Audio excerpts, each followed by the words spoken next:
All right, I think we're live, Christopher. Welcome to On the Bench. I'm Brent Sonnone. I got Chris Nee joining me. This is the first time I've hosted the podcast in like 2 months. I'm a little rusty here. It's like riding a bike, buddy. Just hop right back on. So before we get going, and this episode is going to be Chris and I basically kind of putting a wrap on season preview content that we've been doing periodically here in the last month or so, but then also getting into the Notre Dame preview as FSU is just 2 sleeps away from facing Notre Dame on Sunday evening. Should be a pretty crazy environment at Doak Campbell Stadium. But first, Chris, I got to ask, why did you ask Kenny Dillingham about his pants the other day? I was told that Kenny inquired if the press conference was going to be via the lovely Zoom or in person. And when he found out it was in person, he realized, well, I definitely have to wear pants then. I mean, that's fair. Are you wearing pants right now? Bringing a little lightheartedness to it, buddy. Just trying to have some fun with it. It's not all as serious as we make it. That's very true. So speaking of it not being serious, of it being fun, like I said, Chris, it's going to be a pretty ruckus environment on Sunday evening. I don't think they've announced it to be a sellout yet. They're still working on that, but the student section has sold out of tickets, and we're going to see at least 70,000, probably closer to 80,000 and close to reaching the capacity amount on Sunday evening. Obviously, the first time FSU has been able to be at capacity in more than a year. A big opponent, only show in town on Sunday. So what are your thoughts on the environment, what we're going to see coming up here in a couple days? Well, we'll probably be the best crowd since the VTech game, so it's been a while. Hopefully it endures more than the VTech game, because obviously that didn't get going very well at all.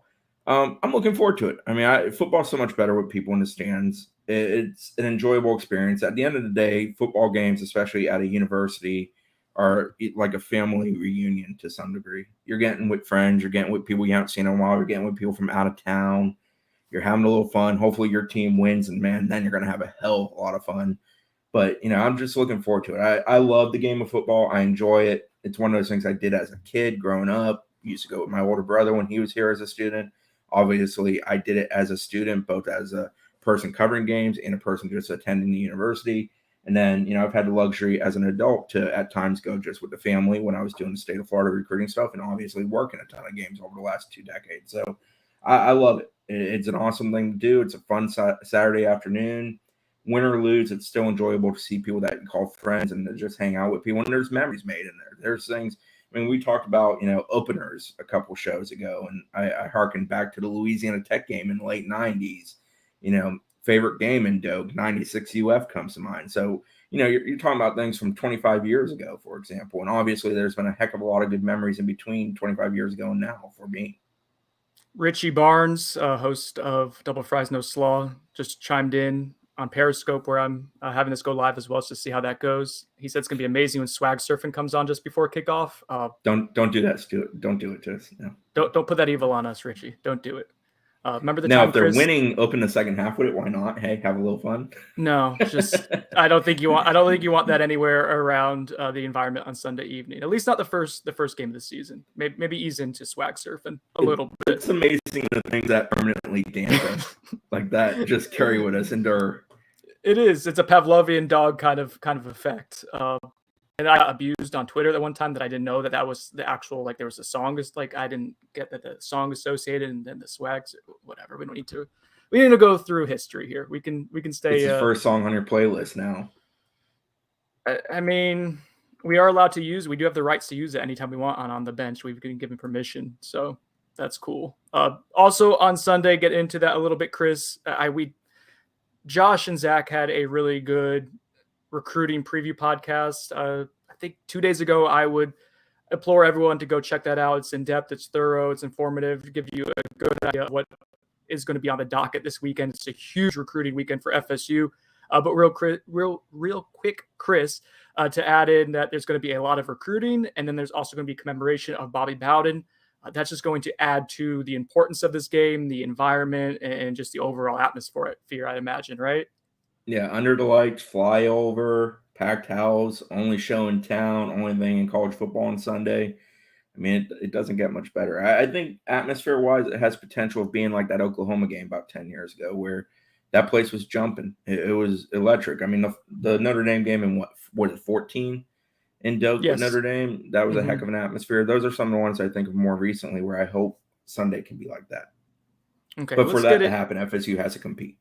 Well, let's get into the game preview aspects of FSU Notre Dame. So Notre Dame comes in as the number 9 team in the country according to the AP poll. FSU is unranked, and right now, I think as of this morning, as we record this on Friday morning, Chris, Notre Dame's the line is down to Notre Dame giving 7 points. So it keeps kind of moving lower and lower. I don't know what to make of that. I don't know where that change is coming from, but it opened at 10.5 points or so. Yeah, so it was when I was in Vegas in late July, it was 9.5, I believe. I had just dipped under 10 at that point.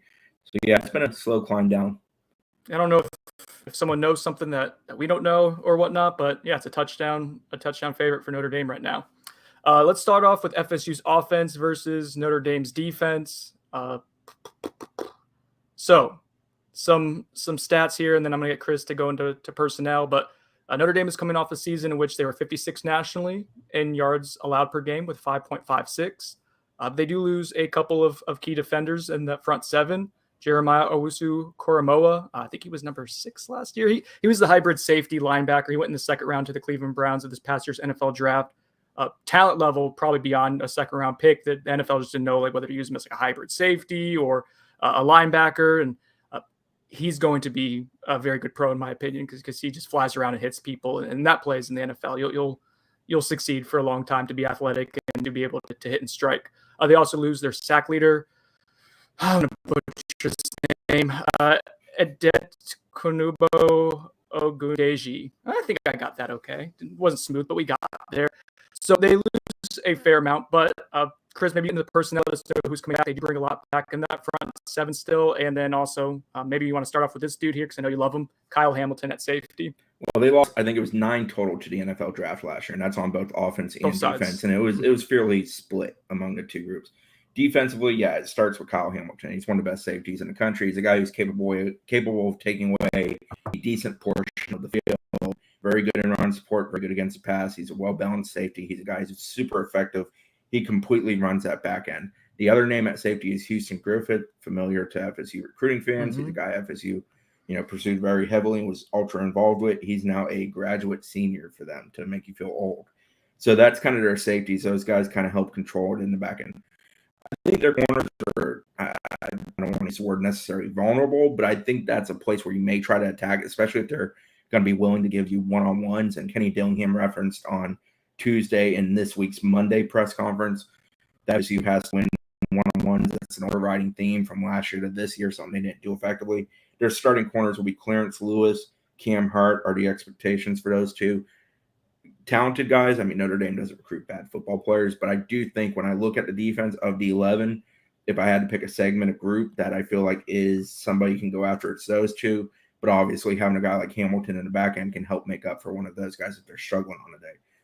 Now, where FSU is going to have trouble with Notre Dame's defense is the front seven. Notre Dame's defense is always very talented in the front seven, and despite the injury to one of their expected starting linebackers, their linebacker group is still excellent. Drew White, who's Mike linebacker for them, he's a prototypical tackle-collecting Notre Dame linebacker. He has a tendency to be around the ball, finish plays effectively, does a really good job. Jack Kaiser is a rover type, which in their scheme is a little bit more of a run support linebacker type against teams that are trying to run it. He's very effective. He can come down and do a lot. And then off the edge, I think Isaiah Foskey is a guy who he did some things for them last year. He was effective in a reserve role. He's moved into the starter role at Viper. He's a 6'5", 260-pound speed rush, big body, capable of being a run support, pass rush guy. He's going to be a handful. The offensive tackles will be challenged by him. They go more with that 3-4 front with the Viper coming down, making a 4-man front at times. I'm not even going to try to pronounce it, but the Tua cousin, Myron Tekovaloa Amosa, who's one of the DNs. I think that was better than my Adekunnubo Ogundeji. So yeah, I wish we could just create an audio pronunciation guide and just hit the button and let it say it for us. That would be phenomenal. Get on that, Snow. And that's next. That's what we'll do with our. All right, I'll work it as I'm getting Josh Newberg messaging me in the middle of a live recording saying he can't watch the video. I don't know what you want me to do about that, Josh. Figure it out. I don't know what you want me to do, Berg. Myron's big body DN, run support guy. He can kind of play any role along that front four that they want him to play, front three that they want him to play. He can be a strong side end. He can be a guy that can push the pass a little bit. He can certainly slide to the inside and be effective. Kurt Hinish, very talented, big body interior lineman. He's their nose. And Jason Ademi Lola, I think is how you say it. Nailed is it. their true D tackle. He's 6'3", 280. That front four group is really, really talented. With Viper being included in that front four. I think that's going to be an issue for FSU. I think FSU's offensive line is going to be tested regularly and often. I think we're going to see FSU packing it in quite a bit with maybe 2 tight end sets or at least a back ready to chip out of backfield or even a tight end set in the backfield as essentially an H-back fullback type helping out there.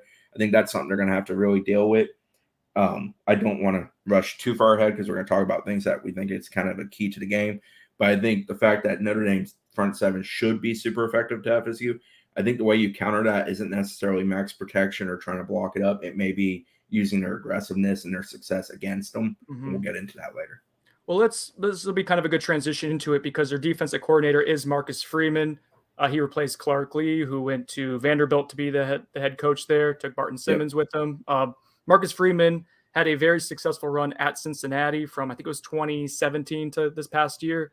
And Cincinnati, one of the best defenses in the country at all levels, and among like the top like 1 to 3 group of 5 defenses the last couple of years as well. As a UCF alum and watched UCF face those Cincinnati defenses, they're super versatile and able to kind of change schemes within the course of a game plan to make things really difficult and be very hybrid focused, very aggressive. I will say this about Marcus Freeman. I'll pull up some stats here real quick. This is obviously new to see how he's going to use his personnel at Notre Dame, but at Cincinnati, they ran man coverage 24.8% of the time, according to True Media. That was 11th among all FBS teams. So they're going to run a ton of man. That's because they're aggressive. They blitz a lot, and they're pretty successful when blitzing. Their pressure rate when they do blitz is 22nd nationally from 2017 to 2020, Marcus Freeman's career there. They're fine giving up a lot of yards through the air, or at least allowing teams to be aggressive and trying to beat the man-to-man stuff.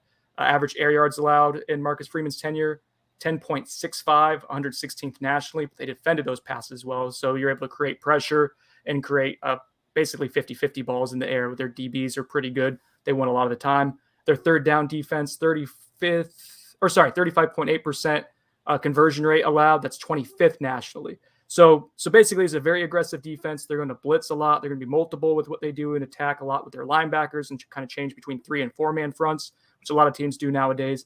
But their goal is to force you into 3rd and long and go man to man outside and blitz you and basically force defense or offenses into bad throws. And they do that at a really high level at Cincinnati. Chris, what are your thoughts on just Mike Norvell's familiarity with Marcus Freeman? They've had some pretty good battles over the years when Mike was at Memphis and Freeman was at Cincinnati.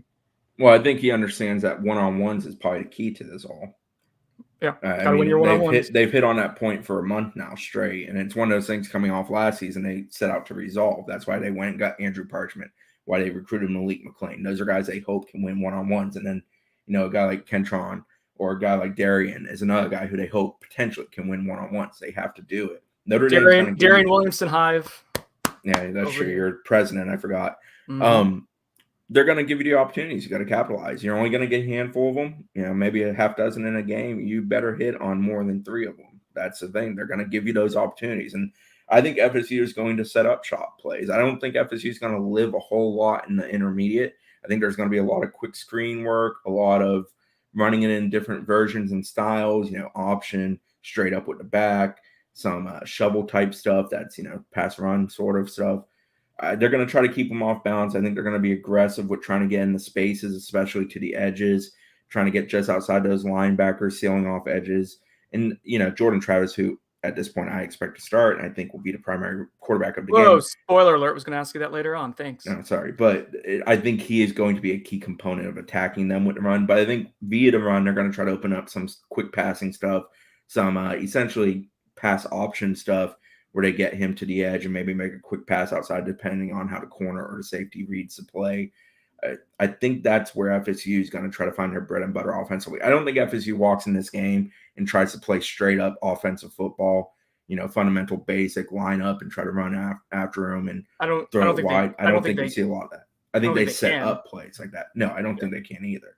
So Freeman's damn good at what he does, though. He's a guy who a lot of people think will be a head coach in the next few years, and I'm not here to discount that fact. He did a very, very good job at Cincinnati, and he's got better personnel probably at his disposal at Notre Dame. So I wholeheartedly think he's going to throw something at him. But I do think the familiarity of him creates a great chess match between him, Mike Norvell, and others that have played one another at different coaching stops. It's going to be interesting what they harken back to. What worked at Memphis against Cincinnati? Does Norvell throw that at him? And if he does, is that something that Freeman expects? Because, well, it worked for Memphis against Cincinnati. I think that's one of those little in-game storylines that's going to be enjoyable to follow.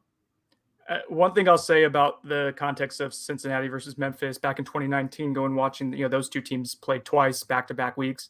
Mike Norvell did and obviously his personnel, I think, was more established that was more established at that point offensively with him knowing what he had and guys being in his system for multiple years to kind of unleash everything that he wanted to. But Mike Norvell did a really good job of using Cincinnati's aggressiveness on defense against them.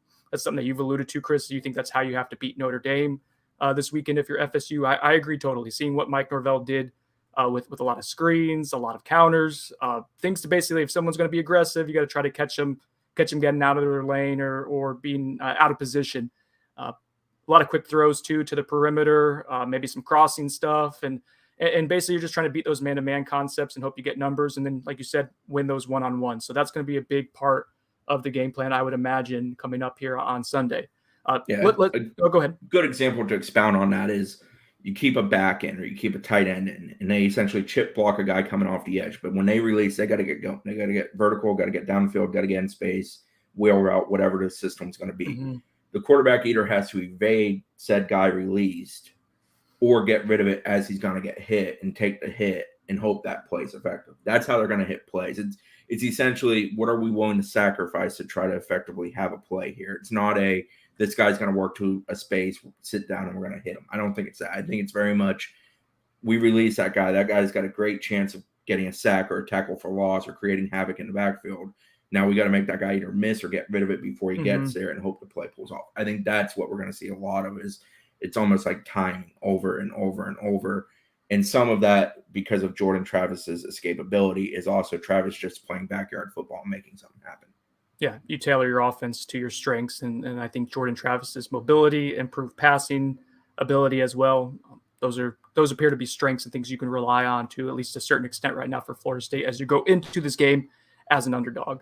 Chris, I'm going to now switch to FSU's defense versus Notre Dame's offense, but I don't want to get into a whole lot of stats from last year just because this group is going to be so different. It's a new quarterback, mostly a new offensive line. The wide receivers that are there are guys who've been around for a while, and I know people covering Notre Dame are extremely high on what that group can do, but those guys have also had a lot of injuries and haven't played a lot in their career. So there's a lot of unknowns for this offense. I'm going to ask you to go over the personnel a little in depth for the listeners. I'm going to go grab coffee refill real quick. So you got the solo for like a minute? Yeah, I can do it. I got it. So if I was a betting man, I would bet on Kevin Austin. He's a veteran wide receiver for Notre Dame. He does not have a lot of career stats, but he is a guy that since the moment he walked on campus there, they believed he was going to be a big deal. He is healthy. He's had great preseason from all accounts.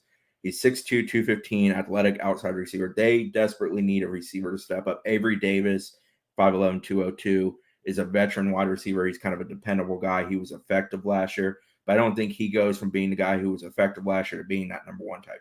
I think it's much more likely Kevin Austin becomes that number one wide receiver type for them. Braden Lindsey is also in that conversation. A little bit more veteran, has done some stuff. But if I was betting on a breakout player for Notre Dame offensively in this game, I would put the chips in on Kevin Austin. I think he's super talented. We know who Kyron Williams is. We saw the back of his jersey way too much last year as he was running away from FSU. Chris Tyree is a great speedy complement to him in the backfield.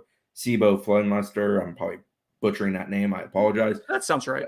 Kind of a third back power guy. They'll use him in the mix, but it's more Williams Tyree as the attack there. Quarterback Jack Cohen. I know Brendan's going to kind of work on him. He wrote a good bit about upset special, how it's going to happen. Jack Cohen was a big piece of that. Transfer from Wisconsin, didn't play much last year. I believe it was foot or ankle injury that prevented him. Then Graham Mertz went and took his job. That's why he transferred. He's a big quarterback, not much of a threat with the legs.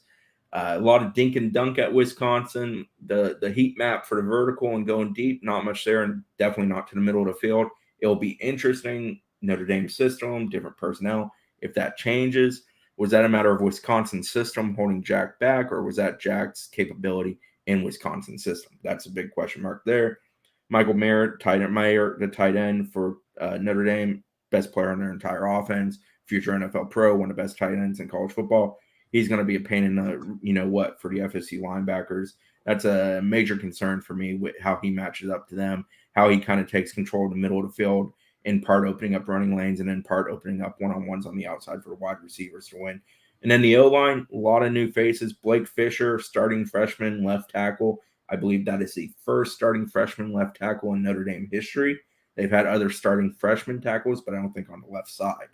Kane Madden, we're all very familiar with, expected to start at right guard. Jarrett Patterson at center is a very talented, experienced player. He's a big piece, I would say he's the most solid lug nut on the wheel, holding it together for them. He's kind of the guy that knows what he's doing. The other tackle spot is Josh Lugg, veteran. Zeke Correll is the you left made a guard. lug nut reference and then talked about someone with the last name in a rug. Yeah, I realized that as I was doing it. I knew I was going to go there, but Jarrett Patterson is the lug nut. And Zeke Correll is the left guard, talented kid. Their O-line's inexperienced in the sense of starts. Kane Madden has as many starts at Marshall as the rest of the O-line at Notre Dame has at Notre Dame that's starting. So that kind of gives you an idea of those numbers. I think it's 31 starts for Madden at Notre Dame, 31 starts for the rest of the O-line. Blake Fisher is a big timer. He was coming out of high school. I think he's lived up to everything they expected. I don't think that's a matter of they're starting a freshman left tackle because, we have nobody else. I think it's a matter of they're starting a freshman left tackle because in 3 years he's going to be a top 10 pick type of guy. Mm-hmm. I think it's more one of those. So they're talented up front. If I was FSU, I would try to make the freshman left tackle uncomfortable immediately without hesitation, maybe overload him and just bring it after him and see if you can shake him a little. And you got to do something against their tight end, whether it's chipping him, whether it's, just being really aggressive with him in the first 5 yards. You got to try to take him out of the game plan to some degree and force it on somebody else because he's a guy that knows he can do it. The Avery kid at wide receiver is not one that knows he can do it, but they don't have a lot of offensive skill other than running back, tight end, and that one wide receiver that has really done it at a high level. So I think you try to put the onus on those guys. Going to Notre Dame's offensive line, because ultimately I think we both agree, and this is going to sound cliche, but it's going to be very true for this game. This game's going to be won in the trenches and how FSU's defense responds to Notre Dame's potential or assumed physicality up front. We know what Notre Dame wants to do. They want to run the ball a ton. They ran it right at FSU last year without much resistance. What was the final tally for rushing yards? Was it like 328 or something like that? Yeah, it was 300 plus, which was just painful. I'm throwing up a comment here by Gabe Torres. Says, I don't trust Notre Dame quarterback. If FSU can keep Notre Dame to under 500 rushing yards, I think FSU won't get blown out. Hopefully a little bit less than 500 rushing yards. But my point being is that FSU is going to field Notre Dame early on. Notre Dame is going to try to assert itself. We're expecting, two tight ends. And basically, if you're Notre Dame, you want to force FSU to try to stop the run with 4-3, 3-4, whatever you want to say, personnel with its base defense. You don't want them to get to their defensive back rotation with that group being perceived better than last year. So that's going to be a big part of it. Going to the running game, Chris, I do want to say you touched on the offensive line and some of the guys they lost. They lost 3 players that were in the top 100 of the NFL draft on the offensive line alone last year. I'm going to go over the PFF grades for what the starting 5 was last year compared to this year, just to show what you're replacing. Yeah. From left to right, Notre Dame's PFF grades, and 80 is really, really good. 90 is elite, just for context. 89.9 at left tackle, 81.3 at left guard, 81.7 at center, 76.5 at right guard, 89.6 at right tackle. Your tackles were basically top 10 Power 5 tackles last year. Now coming up in 2021, left tackle not available. Chris mentions a true freshman, but one who very well may be a stud, but first game we don't know. Left guard, 56.6. Center returner, 81.7. Right guard is Kane Madden. Lug nut. 92.5 for Kane Madden. That's at Marshall, so group of 5 numbers. We expect Kane Madden to probably be a very good Power 5 player, but probably not going to be quite as dominant as he was against CUSA competition. And then right tackle, the original lug, but not the lug nut, 68.6. So The tackles, there's going to be a huge difference in terms of what you had in terms of experience last year. Potentially play, we'll see, but the experience drops off quite a bit. And left guard, certainly a big difference as well. So we'll see if Notre Dame can run effectively on FSU. But Chris, you mentioned they still have those two really good running backs that 1-2 punch. FSU is going to be asked to be physical early on. How do you think they're going to respond to that? I'm very interested in that because the way preseason camp is, and not just solely for FSU, the way college football has done it, it's not near as physical as it was 10 years ago, or certainly not as it was 20 years ago when I started doing this. So there's not a ton of hitting. There's a lot of thudding, a lot of keep them on their feet, don't get down. Once in a blue moon, you see a DJ Lundy fly out and put somebody on their rear end, but it doesn't happen a lot. So all of a sudden you roll out there on Saturday night, your juices are flowing, everybody's into it, and you got, 5 300-pound guys up front trying to flatten you, and, somebody shooting through the hole leading Kyron Williams, who's a big old back in his own right, trying to stop you. And all of a sudden you're trying to take that guy on one-on-one, and you've not hit somebody this hard since November of last year or December last year because of the scheduling. It's one of those things that I don't know how you do with it until you do it. It's, watching Minnesota Ohio State last night, that first, I think it was the first touchdown, the running touchdown for Ohio State. Yeah. Minnesota's defense was flat-footed and just not super physical. And then the middle stretch of that game, Minnesota's defense was very physical, very good, very, very strong at the point of attack. Still allowed a lot of rushing yards, but they were much more physical. It's almost one of those things where it's like shaking away the cobwebs. And I think that's one of those things that can harm a team. And Notre Dame comes out and runs it down FSU's throat first series and wins physically. You really have to see, do they respawn?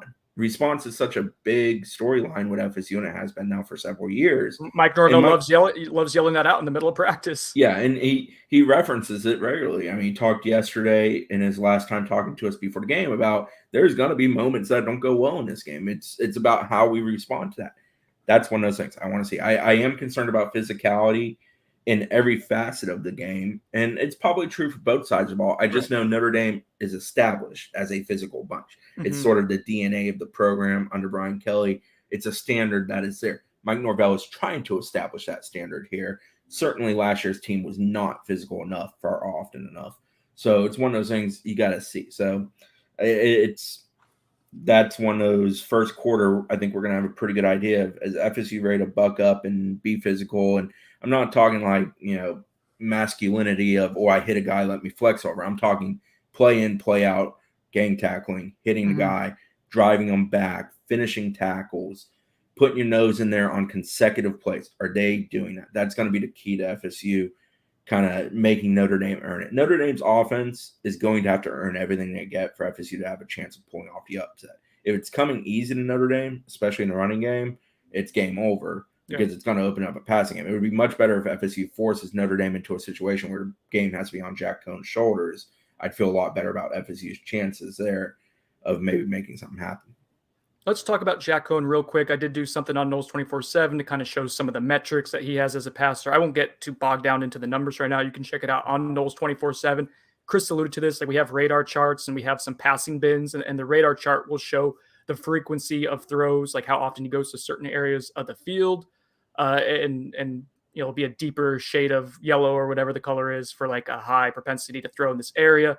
When you see that, and that's just targets, it's almost 10 yards and below, with this couple of like going to 15 yards or so on the outskirts, on the perimeter a little bit. So when he was at Wisconsin in 2019, granted, different offensive coordinator, different personnel around him, but everything was living in that 10 yards or under area. I will say the passing bins show completion percentage or efficiency. You can kind of change the metric you're looking at to fit into the passing bin, but just completion percentage, it kind of marks it from green to red. Green is a high level of completion percentage compared to the rest of the country. Red would be below average. And to me, this was interesting. Jack Cohen stuff on screens and then 10 yards or fewer, really, really bright green. Like, he was very efficient, 80% in some areas. I think one area was like 89%. And then in the 70s, between 5 and 10 yards.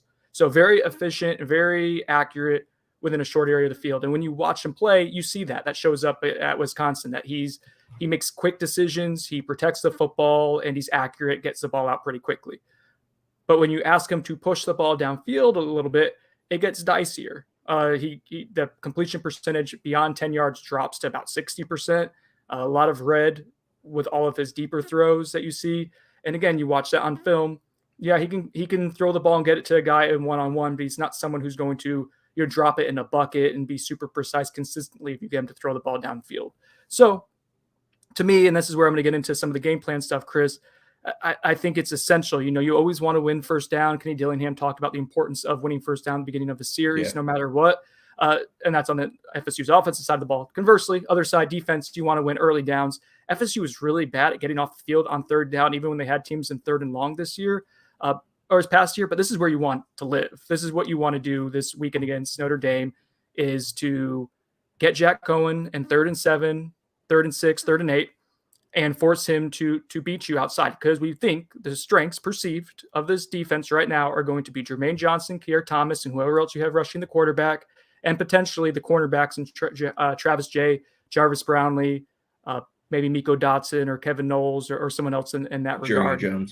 Jerry and Jones as well, who's back and healthy. So that's what I would say. I think you have to see consistently is get them into 3rd and long, and then see what happens from there and apply pressure and get your best players in position to make plays.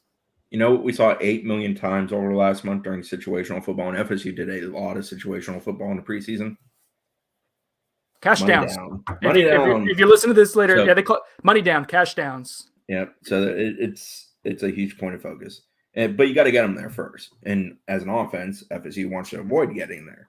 Mm-hmm. But when you get there, you got to convert. Because FSU was pretty abysmal in cash downs, 3rd and long, especially last year. I think they'll be a little bit better this year for what it's worth, but it'd be hard to be much worse. They were dreadful in 3rd and long on offense last year. I think the things that will frustrate the staff if it happens in this game, I think there's a handful of them. They're expecting some shortcomings. They know what their football team is. Pre-snap penalties offensively, Kenny Dillingham may blow out his other knee. Sorry, Kenny. One of my favorite parts of preseason camp has been Kenny's no longer on crutches, but when Kenny Dillingham was on the crutches and he saw something he didn't like, he would just take the crutches, throw them, and start screaming and running and limping and would forget that he had an injury. But the emphatic crutch throw is, to me, a very effective teaching tool. I liked it. It was a nice prop. Pre-snap penalties, not finishing runs. They will be very, very aggravated offensively if they don't finish runs, and defensively if they don't tackle a guy backwards. Those are things that they have hammered on all spring, all preseason. It's been constant. I think another one is obviously special teams. Hey, I love you, Czar. Keep that kind of energy. 70-0, I'm here for it. He's got the BDE right now. Special teams, another area we've seen a boatload of it in the preseason. It's an area where I think FSU believes they can exploit something and maybe have an advantage. We saw last year them block, 5 kicks, I think it was on the year. They need to be better in the return game than they were last year. I think they believe they will be. Punting, I'm not concerned with. All the returners were hurt last year pretty much, which did not help, or were not 100%. That did not help with the explosive plays. Mashimon has been very good in the preseason kicking, as far as field goal kicking. Fingers crossed, it's been pretty effective in the preseason. They're going with Ryan Fitzgerald here. They believe that he's the one. They have confidence in it. Hopefully that holds true in a game. I hope for Fitz's sake it does. Area that's hugely important. I think you want to see a lot of success in special teams, basically winning the hidden yardage game in that sense. I think those are 3 things that FSU has to do very well that are going to play in it. But the 3rd down comes down to avoiding screwing something up in the prior 2 downs on either side of the ball, and that's giving away free yards with penalties. I mean, to harken back to a game last night, Ohio State, Minnesota, when that game swung, was back-to-back penalties by Minnesota's offense. And this is after a series when Ohio State pass interference extended a series for Minnesota and gave them the benefit. But you had oh God, he's dying. COVID. After the play, you had extra shove by an O lineman onto the pile penalty. Next play, Carlos Dunlap from IMG gets called for a yank, clearly a hold on an inside run situation. Next thing you know, it's 3rd and 30. You're running a little 3-yard run to punt it away. That game very much flipped in that moment. Ohio State's offense got going again, kind of kept the momentum of the second half going, and then boom, they run away with it. Minnesota was in a position to try to pull off an upset And then so quickly you see them kind of sabotage themselves, and the better team goes and takes the win. And that's one of those things where FSU cannot sabotage itself on Sunday evening. Did you see UCF with the comeback win last night? I didn't make it to the end. I saw it when it was, I think it was 14-0 when I quit watching / fell asleep. So, yeah, they were losing 14-0 to the Fighting Hank Bachmeyers. I didn't even make it to kickoff. And I had a dream that UCF was down 3-2. It turns out it was a little more high scoring than that. Ooh, look at this nice compliment. Michael Stevens says, Chris is just a flow of information. He is. Appreciate it. He is very informative. I love just throwing something to Chris and be like, hey, just talk about this. And shotgun or a machine gun, I guess. Shotgun would be shotguns don't shoot that fast, buddy. I mean, if they do, it'd be a problem for whatever zombie tries to break into my house. Significance of a win, Chris, or the impact of a potential loss. So we mentioned the recruits on campus, right? And obviously that's going to be big. And this is a team that hasn't won a season opener since 2016. So it's been a minute. What would a win mean for this program? And conversely, how do you think this team responds to a loss? I guess it depends on what kind of loss, right? I think a win means everything. I think Mike Norvell and his staff feel a hell of a lot better about where they're at in the timeline. From a recruiting standpoint, we're going to get some emotional decisions if they're pulling off a win in that stadium, because that place is going to be bananas. And well, I'm here for it. I got 11 official visitors and probably ballpark of at least 100 kids coming in. There's going to be somebody that's like, I want to be here. I want to do this. That happens. They may not stick with it in 6 months, but they're going to love it in the moment. No, a win would be huge. I think a win would change the attitude and the feeling among some on the roster, especially some of those guys who have now been here 3+ years, of we can do this. I think last year UNC was a nice shot in the arm in a positive moment, but it was in the kind of drab of a bad season. And they knew, I don't think they believed they could sustain that week in, week out because of what was going on last year. I think a win out of the gate like that this year, and the fact that you have essentially a softie in week 2, it might create some real positive momentum. It might give you a little bit of a belief of, hey, we can do something here. We can win more than people are expecting, 9, 10, get in that flirtation zone. And sometimes belief goes a long way. A loss, I think it's expected by most. I think it's more a matter of you need to go out and compete. You need to show that you've improved. Is your defense better? Has to be. Can't get by with what it was last year. Just can't live that life again. And I don't think they'll live that life again. I think they are a better defense because of the fact they had a spring, they had a preseason, and they have a lot more pieces and a lot more weapons. And I think they'll have a better pass rush, which is a huge key component to so many pieces of what the defense does.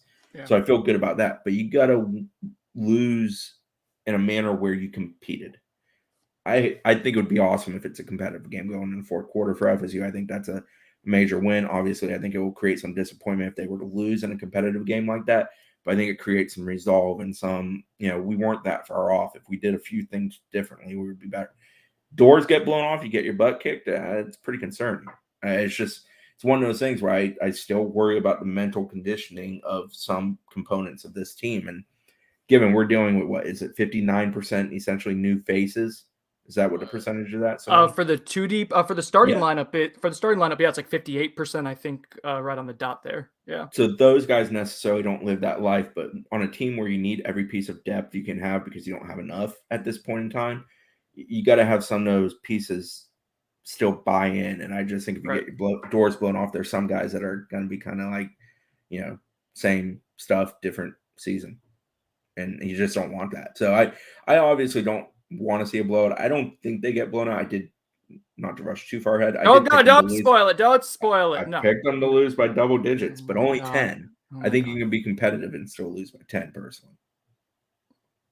I will get to my thoughts on the game in a little bit. I won't jump ahead like Chris. Do you want to play some Buyer Sonnone? I know you do. I'll do it just to appease you. You do not want to play Buyer Sonnone, but you will play, and I appreciate that. All right, let's go. A little Buyer Sonnone is going to be a blend of game preview, season preview, opinions, maybe a little fact bombs. All right, here we go. Buy or Sonnone. Jordan Travis starts for FSU on Sunday. I'm buying that. I will buy that as well. I think he's been the most consistent quarterback in preseason camp, the most consistent quarterback since spring. But let me counter with this one. Buy or Sonnone, McKenzie Milton gets at least 2 series at quarterback. I don't know if they do the whole series thing. I don't know if it's Okay. this is Jordan series, this is Mackenzie series. I'm interested how they play that component. I guess I'll go with bye because I do expect him to play, and he'll probably play enough where it constitutes 2 series. But I don't know that it's necessarily the 3rd series of this game belongs to this quarterback type of scenario. I don't know that they do that. But man, if it was the other way around, so I think it'd be easier if it was we were going in with the assumption that Mackenzie Milton was starting, which can still happen too. But right now, I think we're both on J-Trap Hive for starting. But if Mackenzie Milton is a starting quarterback, you can say we sprinkle in Jordan Travis for a couple plays here and there within a series.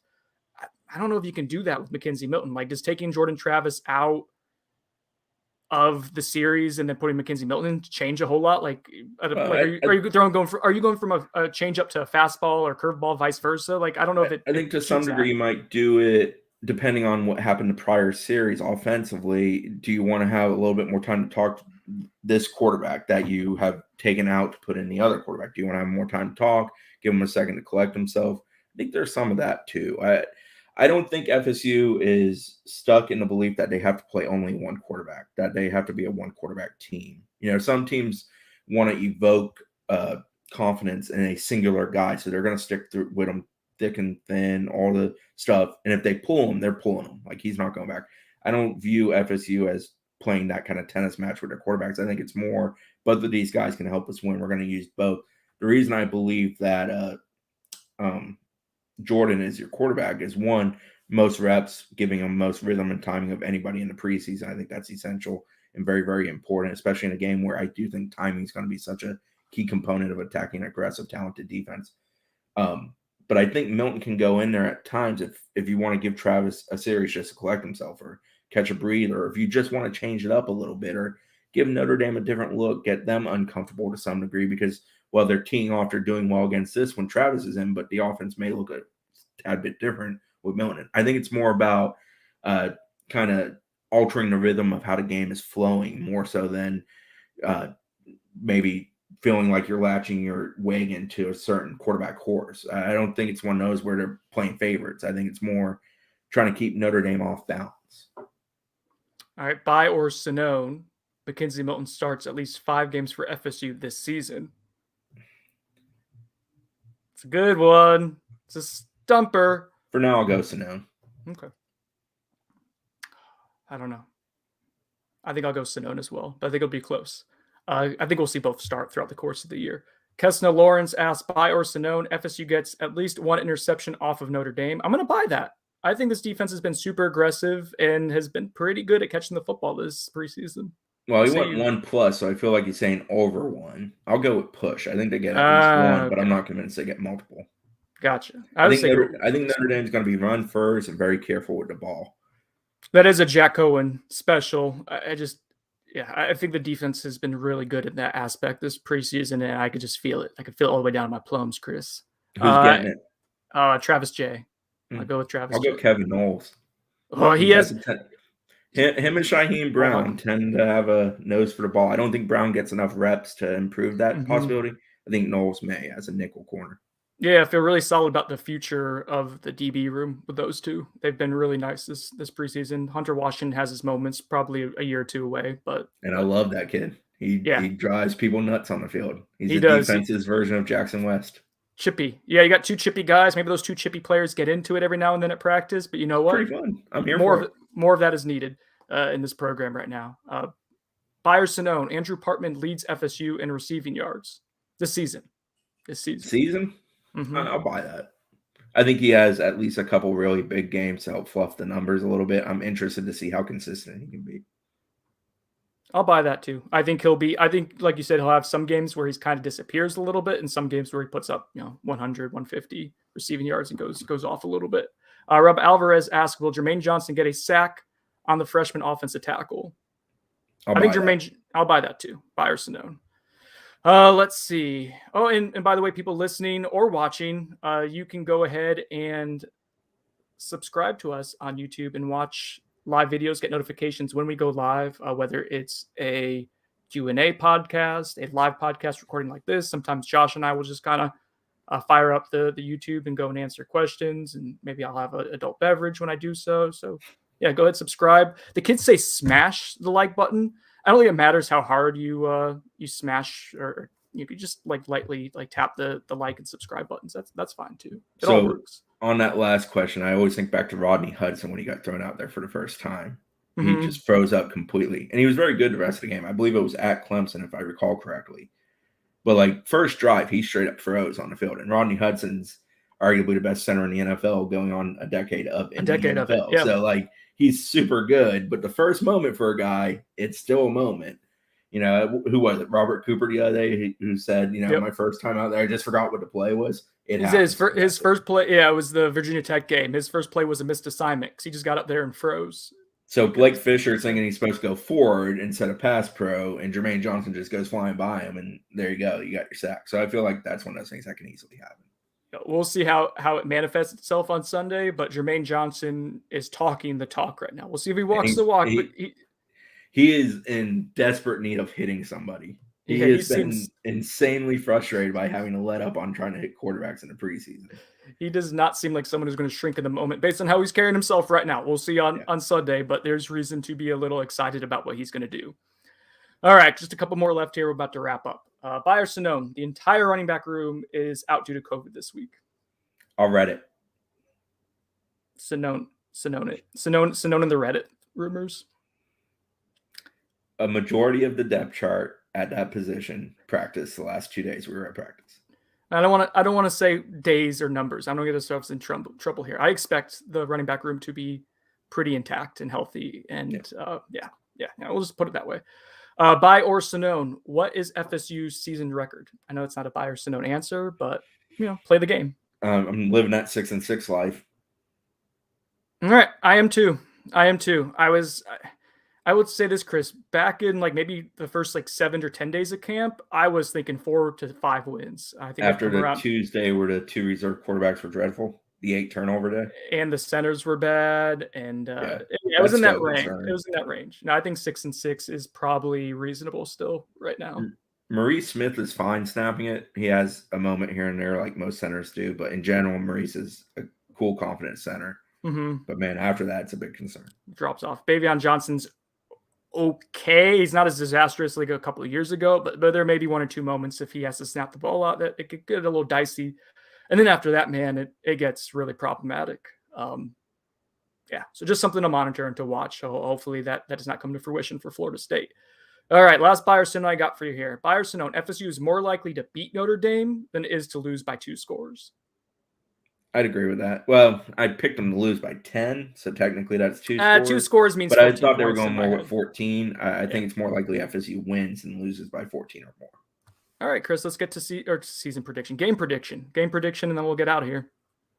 I believe I went with 34-24. It's up on the front page now. A lot of what I talked about, I kind of covered in there. Obviously, for FSU to pull off this upset, they have to be effective at not getting penalties against themselves, getting a couple turnovers, giving themselves extra possessions, finishing plays on both sides of the ball, winning one-on-ones on offense and on defense, bothering Jack Cohen, taking away the running game of Notre Dame. Offensively, FSU, I think they have to play into Notre Dame's aggressiveness and kind of catch them off guard at times. I think that's attacking the middle of the field when the linebackers are flying in. I think that's doing stuff off the edge of the line when an end is crashing down on the quarterback, who is supposed to pick up a tight end or a running back coming out of backfield, or the outside backer is gambling, or, a safety comes crashing down the middle of the field's open, get there and hit it.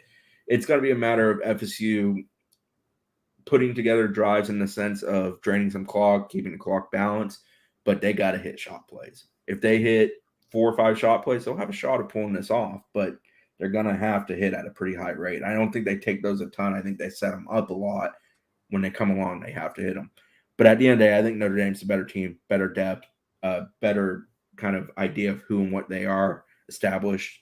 I think that defense is going to bother FSU. I think FSU is going to have some trouble of moving the ball at times. It would be very beneficial if FSU comes out of gate effective offensively instead of kind of having to play catch up. I don't think they're built to play catch up. But yeah, I picked Notre Dame. I think Notre Dame's a better team. I think Notre Dame has a real shot of going 10-2 or better this year. I like that team. I think I'm bullish on a guy like Kevin Austin. I think he can be pretty damn good. I remember him as a high school prospect, and they got some other pieces that will help free him up and give him opportunities to make plays. It's more a matter of can Jack Cohen make Kevin Austin as effective as Kevin Austin can be. I remember, well, okay, so real quick on the message board yesterday, someone presented a question to us, Chris, is basically Positional matchups. Yeah, positional matchups. If you just go like quarterback compared to quarterback, not even across the ball, but quarterback to quarterback, who's better, running back to running back, all the way down the line. What do we have? Like FSU maybe has 3 of those positions where we feel like they're better at.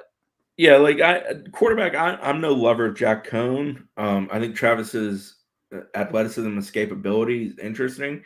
I feel like going push is kind of a move on my part, but I would probably go push at best, mainly because I need to see Jack Cohen in person. I don't watch a lot of Wisconsin football outside of here and there when they're on Fox. What? Yeah, I know, shocking. I like entertaining myself, not being bored. Running back, I think Notre Dame's certainly better. Wide receiver, even though Notre Dame's super experienced, I think Kevin Austin is probably more talented than anybody FSU has. And if we're including tight ends in that dynamic, then it definitely goes to Notre Dame's favor. If we're doing tight end straight up, it's Notre Dame. O-line, I still think it's Notre Dame, despite the fact they're inexperienced in breaking in new bodies. FSU would love to have Kane Madden, for example. Yeah. For context, and this isn't really a shock, Dylan Gibbons has been solid for FSU's preseason camp. He would have been a high-end rotational piece for Notre Dame, but I don't think he was assured to start for Notre Dame, and he's coming to camp basically in like 2 or 3 months, taking over a starting job for FSU. So just for context of what the offensive line discrepancy is like right now between the two programs. Yeah, and FSU, they keep saying 8 or 9 O linemen. No, I don't think they have 8 or 9 at this point. I think they might have 7. Dante Lucas, I would definitely say is a 6. Bavion is a serviceable 7. He's a swing guy on the interior. I don't love anybody at their tackle depth. I think they are going to have to slide Love Taylor out the tackle if they ever have to do that. I don't think Lloyd Willis is ready for the show, and I don't think there's another capable body right now. So it's still a thin bunch, and it's an area where you got to deal with it sometimes, and it gets real dicey real quick. D-line, I still think Notre Dame's better, even though I do think FSU's vastly improved there, but I'm not fully in on FSU's D-line until the time comes that they've done it in games. But I'm Dennis Briggs' high fan club. I mean, I'm here for it. I love the kid. I think he's developed into the player they recruited him to be, and I think he's certainly the image of what FSU future defensive tackles under Mike Norvell and his staff are going to be. And they kind of said that this week. I think Adam Fuller, in fact, said that. Jermaine Johnson, we talked about earlier. I think Keir Thomas is also a big key to everything they do. And I think Marcus Cushing is a big piece because last year they didn't have that third capable body they could go to when a guy needed a moment to catch his breath and such. I think Cushing is a big help in that regard this year. And Quayshawn Fuller, to a degree, behind Keir Thomas, is a big body to hold set the edge. Linebacker is still a massive concern for FSU, so I'd give Notre Dame the edge there. DBs, Kyle Hamilton's better than anybody FSU has in the secondary, in my opinion. So I'd give the edge to Notre Dame there. Special teams, Notre Dame's super experienced in that group with punter and kicker. They're pretty sound in that group. I'd still go there till FSU starts knocking down field goals with some consistency. So, I'm not trying to be a downer or a homer either which way with that stuff, but I just think Notre Dame is a more talented football team. And there's a reason Notre Dame is number 9 preseason, despite losing 9 guys in the NFL draft.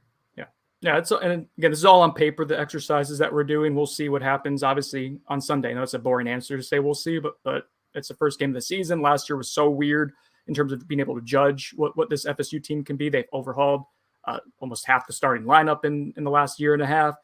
You have a full offseason now that you did not have last year with Mike Norvell, Adam Fuller, the strength staff. So there's certainly a chance for a huge jump for FSU. We'll see what happens on Sunday. I went with FSU losing 31-23. And I think that we'll see this FSU team compete.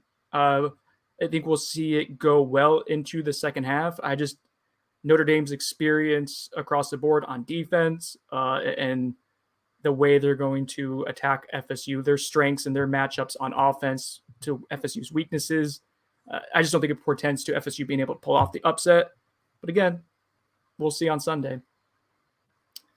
All right, Christopher, anything else before we get out of here? No, I hope people enjoy themselves. I hope that place is loud. I hope it's fun. I think the weather's supposed to be good, knock on wood. Yeah, I'm ready for it. I'm looking forward to enjoying a good Saturday slate of football with some friends and then taking it in Sunday and work until the wee hours of Monday morning. All right, everyone. Enjoy. Safe travels to Tallahassee for coming up here. Hopefully you have fun on Sunday. We'll talk to you, I guess, probably wee hours of Sunday morning, maybe Monday morning on the benches. We do a live rapid reaction podcast. So check us out then. Until then, We'll see you in a few days.